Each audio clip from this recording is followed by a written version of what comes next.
Good morning. My name is John Talk. I'm privileged to be the rector here at Emmanuel Episcopal Church in Southern Pines, North Carolina, and I am so thankful that you have chosen to join us as we explore prayer, specifically as we explore the poetry of prayer in the Psalms, the poetry of prayer in the Old Testament or the Hebrew Testament.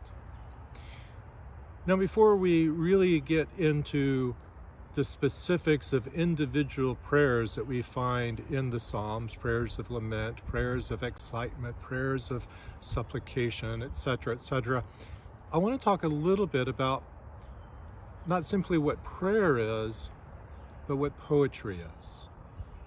So for our meeting today, we're going to talk about what is poetry in English, what is poetry in Hebrew, because they're completely different, and then what is prayer. So in English, we have this form of literature that we call poetry. For the most part, poems are put out in stanzas. They're labeled poems. We pick up a book of poetry, or we pick up a hymnal, we pick up a songbook, and there are these texts that speak to us in rhythm. Almost all poems in English have a rhythm. For example, Amazing Grace is in something called common rhythm. It has 8 beats for one line, and then 6 beats for the next line, and then 8 beats for the next line, and then 6 beats for the next line, and then 8 beats, and then 6 beats, and 8 beats, and 6 beats, over and over and over again until we reach the end of the song. In English, poetry has rhythm, beats, beats, beats, and it has very often rhyme. Words that have similar ending at the end of lines, or at the end of every other line, or etc., etc. That's not what poetry in Hebrew looks like. Poetry in Hebrew is constrained and informed by the Hebrew language in ways that make it fundamentally different than than poetry in English. The first constraint of the language is that it has very few words. Literally very few words. It has very little grammar as well, but very few words. In English, we have literally millions of words. And each and every single person watching this video will have access in their memory to hundreds of thousands of words that they recognize, that they can read, that they can hear and understand. In Hebrew, there are maybe 600 common word roots. You heard me right. 600 common word roots. And thus, the words for head, rosh, is also the word for beginning. In the beginning, rosh, the head, the leader. The word chakam is the same word, is the word that they use for war, and it's the word that they use for to eat. So you can invite someone over lakam to dine with you or to go to war with you. You can join in warfare or dinner with the same root. Which means that Hebrew has lots of irony in it, lots of built-in puns. I went to dinner at her home. I went to war in her home. You can see how that could create a really interesting conversation. In fact, the word Noah, the name of the man who built the ark and gathered the animals and recreated our world after the flood, the word Noah means peace, means tranquility, means rest.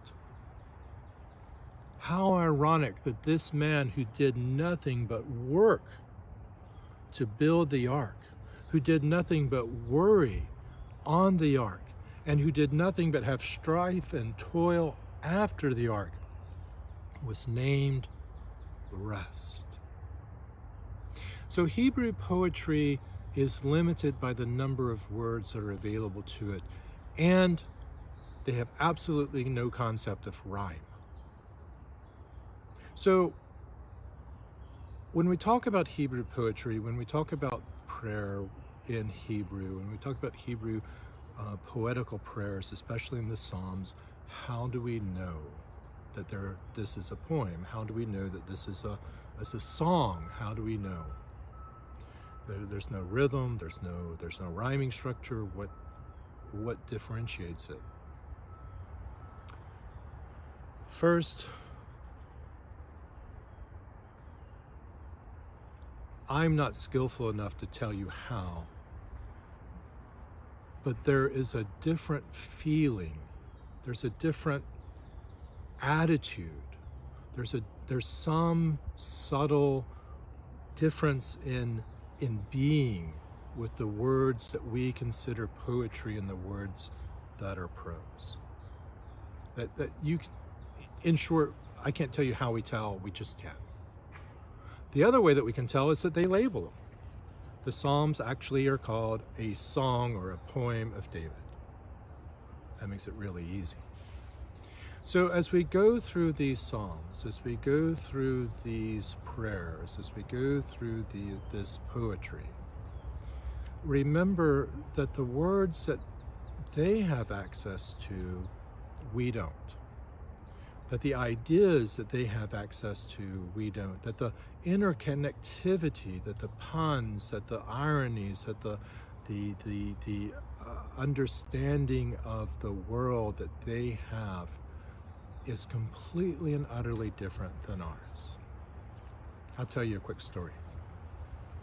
When I was in seminary, we had a January term. And so we would come up to Christmas break, we would take a little Christmas break, we would have a January term for 3 weeks. And one January term, I decided to take Hebrew. I didn't decide to take Hebrew. My seminary decided for me that I was going to take Hebrew. It was a graduation requirement. And in that 3 weeks, working 12 to 15 hours a day, I managed to cram enough Hebrew into this brain to be able to translate the book of Jonah by the end of that time. And reading Jonah, reading the story of this man who was called by God to go and love the Ninevites. He was called by God to go and be a messenger, to go and be an apostle, not a disciple, an apostle. In that language was truly transformative. To see how they thought, how the authors of this book were able to communicate God's love to each other, and through their writing communicate God's love to us. I love the richness of our language. I love the fact that there have hundreds of thousands of words from which to pick and choose as we describe an experience, or as we tell each other how much we care for each other, or as we tell each other how to make a crib. But there's something really fundamental about a constrained vocabulary that gives the Old Testament power, that gives the Hebrew storytellers a playfulness that sometimes we miss. I'm looking forward to exploring this more with you over the next few weeks. I'm looking forward to exploring how they use this playfulness and they use all of these tools to tell the story of our interaction with God's being and God's love.